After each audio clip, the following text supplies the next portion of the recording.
Hey everyone, I'm Nidoking, and previously on Folklore, the Fairy Lord tried to destroy the Palace of Memory and was killed for his trouble. Now we're gonna go in and make our way towards the Twin Trees and the lostest of lost memories that wait for us at the base of it. Very interesting music for this area. Really doesn't sound like combat music at all, but it's just supposed to be sad and wistful.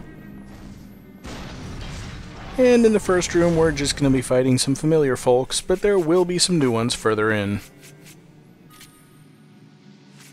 As always, we don't have a whole lot of good destroy elements to fight Gladiolas with, so we'll just make do with what we've got.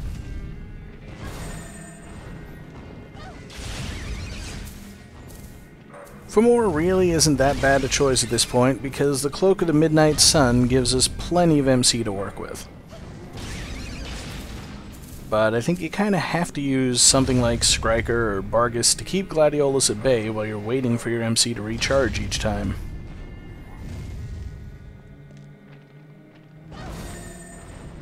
And of course, you need to keep enough in reserve to block those punches, because they are gonna hurt. I suppose you could make a good case for the Battlefield Cloak here,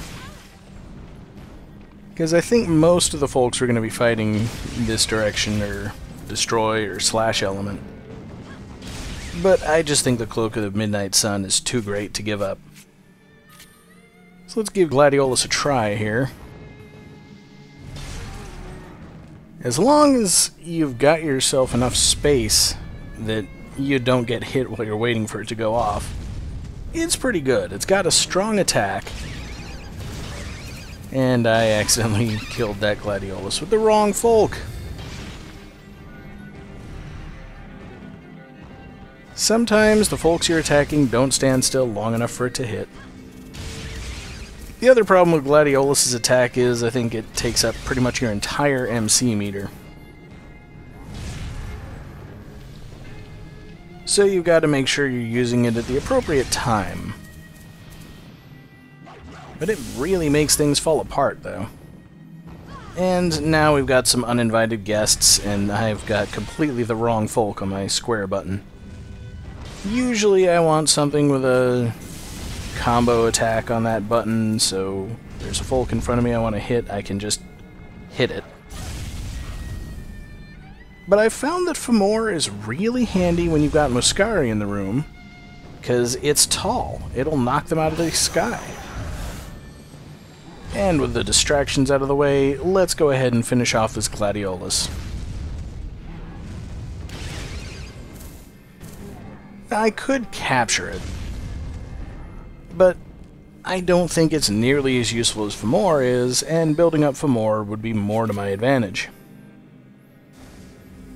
On the other hand, it's a lot easier to accidentally kill a folk while you're trying to capture it than to accidentally capture it while you're trying to kill it.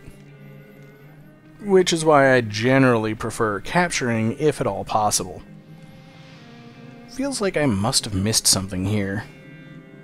But those aren't crystals, they're just background objects hanging in the air. In this part of the world, we don't have any of the normal screen transitions, it's all teleporters. And say hello to our first new folk for the realm. This is Agapanthus. And you may be beginning to see a pattern in the names of these folks. I think the electricity hurt it, but I can't tell, and I'm pretty sure that only destroy elements will bring out Agapanthus' red id. Which is of course critical because I haven't captured one yet. Agapanthus is probably the most annoying folk in the entire game. And considering some of the annoying folks that we've seen along the way, that's saying something. Of course, it would have to be the stop-and-go capture. Couldn't let Agapanthus have anything else. So just take a guess at how many of the quests for this chapter are going to include Agapanthus. You've guessed too few, I can guarantee you.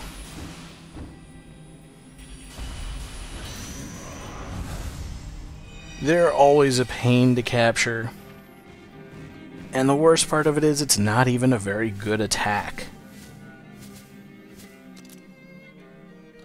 And we need to capture 5 more of them in order to do anything else with its karmas.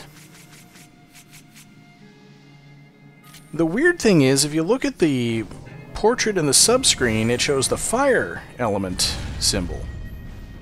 And on the palette up here, it's surrounded by a red ring, which normally means fire element. But Ellen doesn't have fire element attacks. It's non-elemental. It seems like some kind of a programming bug or something that nobody noticed until after they'd published the game. And probably not enough to make a new patch for it. I don't know whether they were even doing patches way back then. I mean, this is really early PS3 days, before every game that you bought came with a day 1 download that you had to wait for.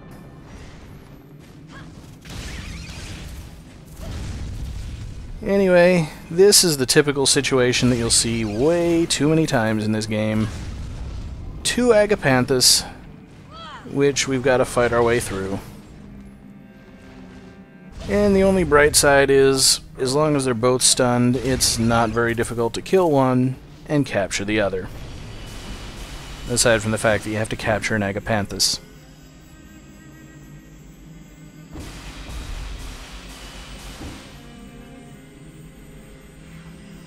They don't even give you a whole lot of time to capture them between pauses.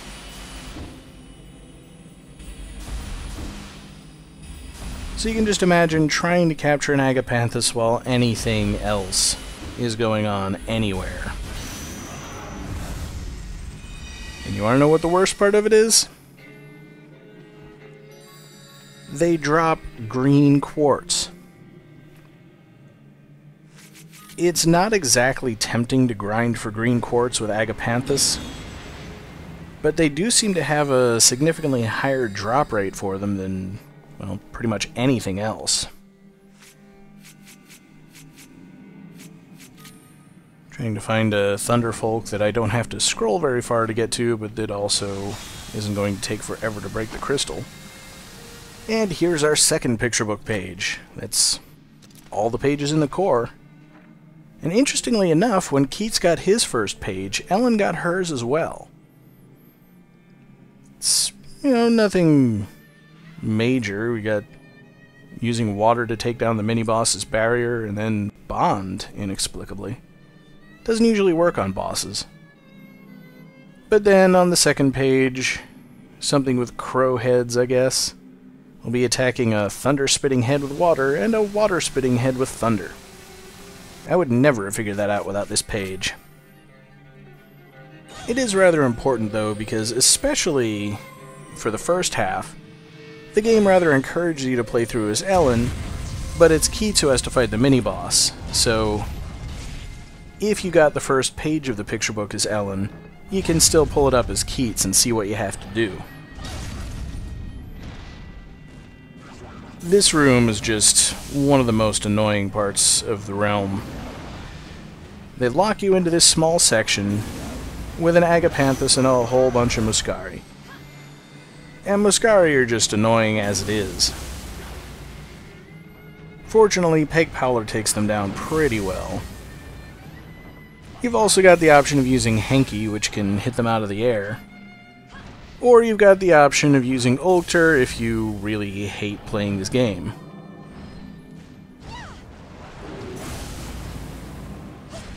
And I don't know whether they're particularly weak to water either. Muscari just seem to take forever to kill. Your best bet, strangely enough, is probably just to go ahead and use Fomor. And try to hit the Muscari and the Agapanthus at the same time.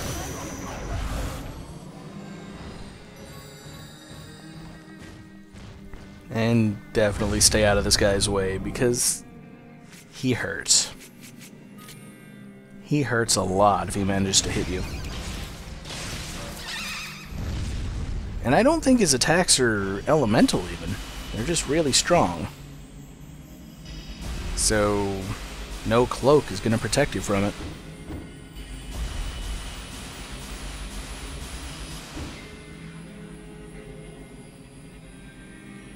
almost done here, and that's 2 IDs out of the 5 that I need. But at least we can go bowling here.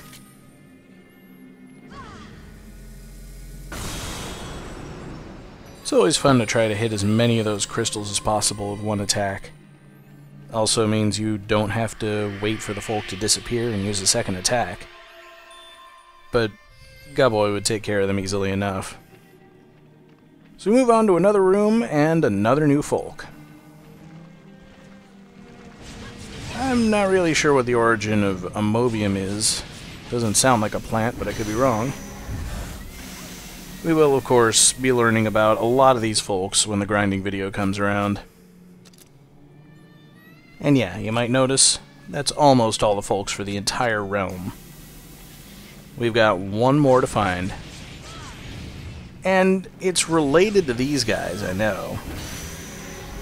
Pretty sure it also appears in this room. I'm thinking this might be the last room. So, I remember it was really hard to find this folk, and I had to look up where it was the first time. You have to bring out the red id of one of these guys, the Amobiums, and then let it recover. Nothing has happened. Alright, I could be mistaken about this. I remember this is what you had to do, bring out the red id of something and let it recover. But it doesn't seem to be working here, so I'll capture this one before I accidentally kill it. And I'll just go ahead once I've broken these crystals and gotten whatever's inside. I'll just leave the room and come back and see if maybe I did something wrong here. Because I know there's some tricky stuff going on in the core, and I don't want to miss any of these folks. And of course I'd come back for them. But I don't usually like to leave acquiring new folks until the grinding videos. I always try to take care of these now. Of course, we're walking into the fenced-off section, but as long as we turn around and head straight back to the portal, we don't actually have to fight any of those folks.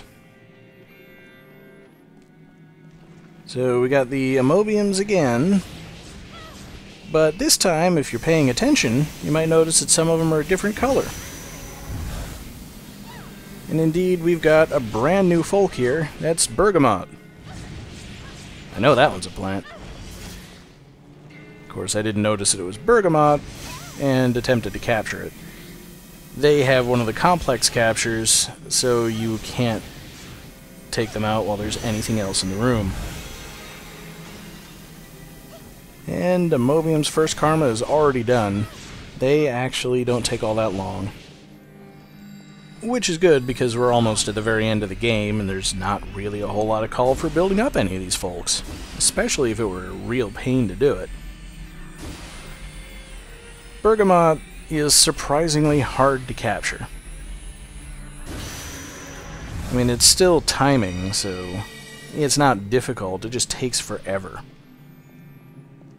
And that's all the folks that Ellen is going to get in the core. And we need to defeat Gubboy, which we're not going to see around here. Another green dust could be found, but not going to stress over it just yet, because I don't think I'm going to be using a whole lot of Bergamot's abilities anytime soon.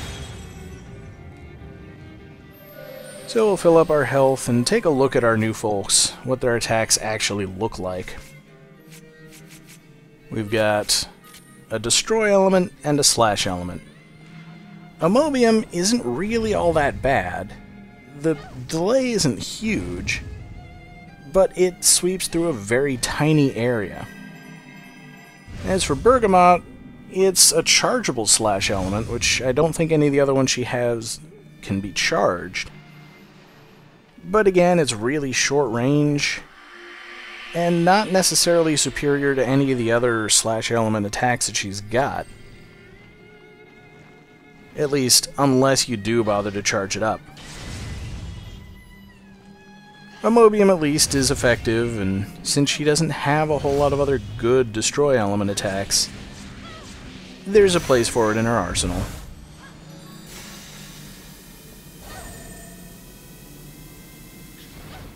At the very least, I'm managing my HP pretty well.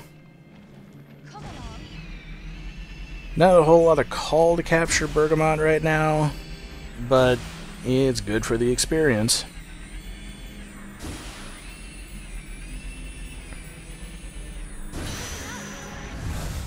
And there's not a whole lot of experience left to be gained. We're in the final room of the realm, pretty much.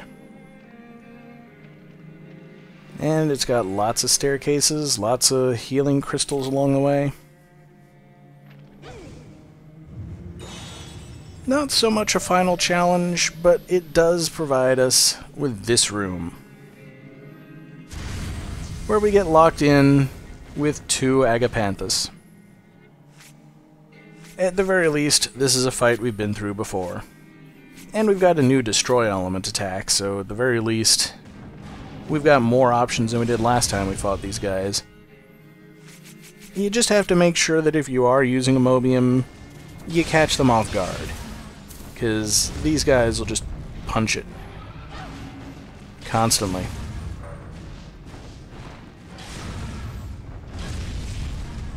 On the plus side, Amobium does tend to knock enemies down, more so the version that Keats gets than Ellen's.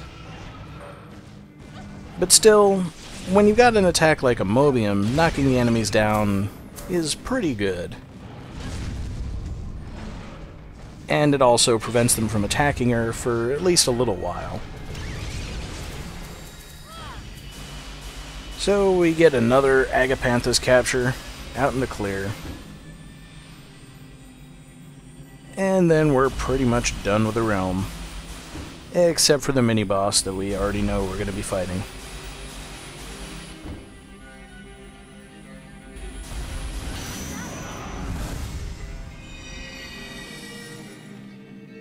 And a bunch of crystals appear, along with a bunch of Bergamot and Amobium. Still not really all that much of a challenge. We just got a whole bunch of them to fight, and a nice big area to fight them in. So while Destroy Element isn't necessarily the best thing to use against them, it's what I've got equipped, and it is effective. Amobiums can be captured as soon as their red ids pop out. Bergamots will have to wait. Bergamots are really annoying to fight, though, because they like to hop backwards, which takes them out of the range of most attacks that you were using on them. And that's when they'll do their slash attack, which cuts down whatever folk you had in front of you. For the most part, the attacks that have a delay, not going to be very effective. The only saving grace is they're pretty weak folks. And there's just one left before I can move on.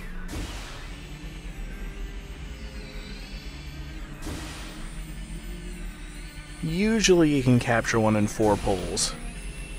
If you screw up, it might take 5. And on the plus side for clearing out this room, we get a couple of crystals that appear. I think one of these only ever appears once, and the other 2 will continue to appear, and they'll always have a large life drop and a purple dust. And for doing it the first time, we get a bonus purple dust, which is good. That was pretty embarrassing, though. Try to be efficient, try to break the crystals with whatever you got equipped. Skriker only explodes on impact with folks, and not with crystals.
So yeah, despite what she says about there being no better time, Livane has waited until we're on the doorstep of the Twin Trees before she actually attacks Ellen.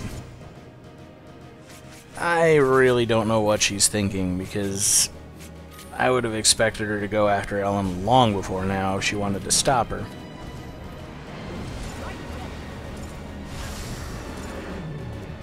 Nice block with Peg Powler there. Fortunately, Livane's not that tough an opponent. She telegraphs her spear attacks quite a bit, so you can usually get a block up, or if you're foolhardy, get out of the way. The range isn't that huge, but it's longer than it looks. A couple of water attacks will break down her shield, and then we can goo her up and go in for whatever folk will do the most damage in the shortest time. Sort of like the Fairy Lord, she doesn't have a lot of health, and it's mostly just a matter of getting through the end of her pattern so you can do the damage. Once you've been through the pattern once, she summons a couple of Ulbir. They're not more difficult to take out than they've ever been. We just have to do it with Livane attacking us the whole time.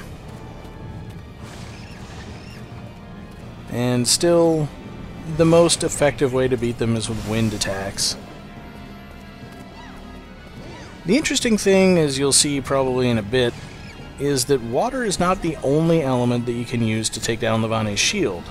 At the very least, wind works as well. We're doing damage to her barrier here even while I'm just attacking the Ulbir, and I'm certainly not going to waste this opportunity.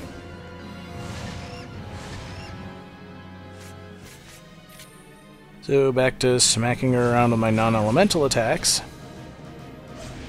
And as I think about it, I think Boggart's going to be more effective for these short combos. And I think I was right.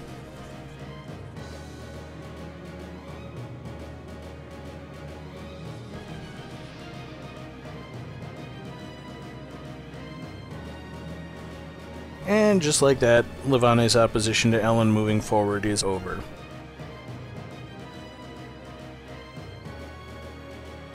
Meanwhile, we saw Keats chasing after Scarecrow.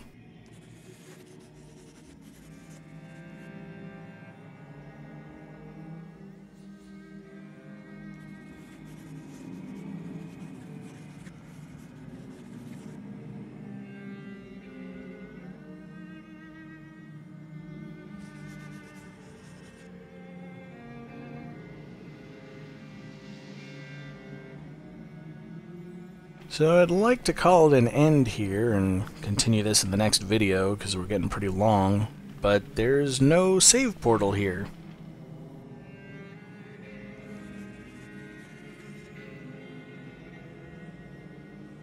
We've got the final tutorial fairy. Not interested in anything he's got to say. But two paths here. Neither one of them has a portal in it. I know this is the room where the portal appears, because one of those paths leads to the final boss. But I guess we're kind of stuck here, unless I can go back.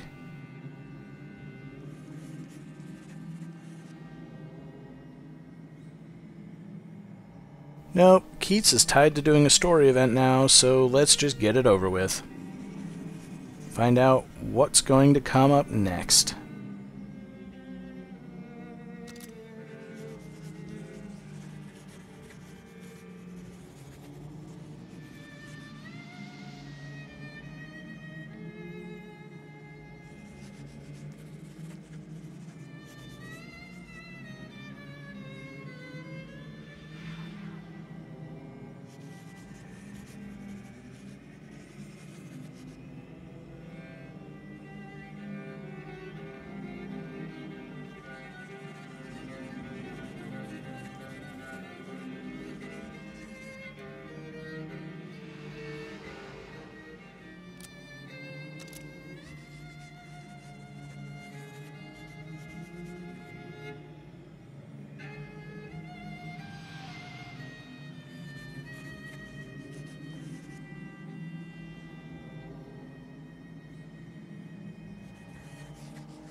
Alright, so we suspect that Scarecrow has gone to the Twin Trees, and we need to go head him off.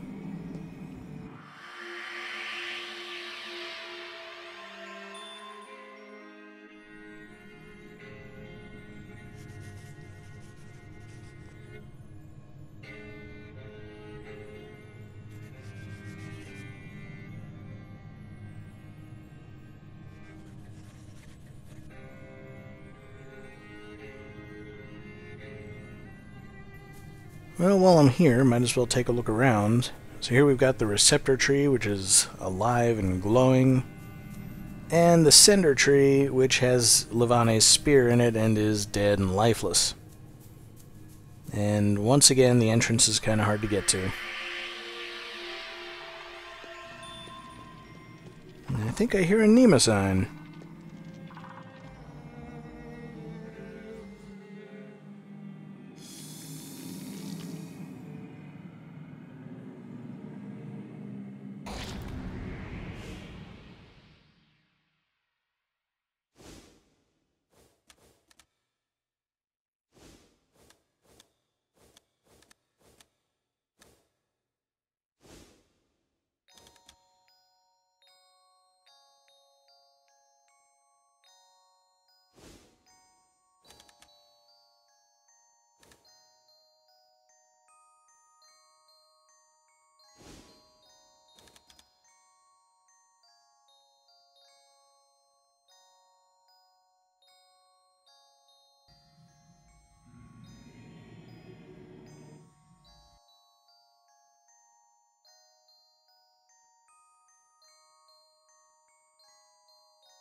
Well, we know where the Twin Trees are.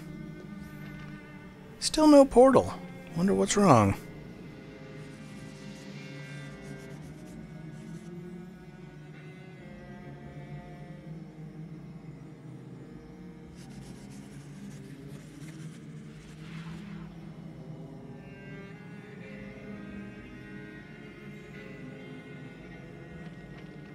And finally, the Fairy Lord's champion wins out, although she's not exactly working for him anymore because he's kinda dead.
But we're going to have to wait to decide until after Ellen's unlocked her remaining deepest memories.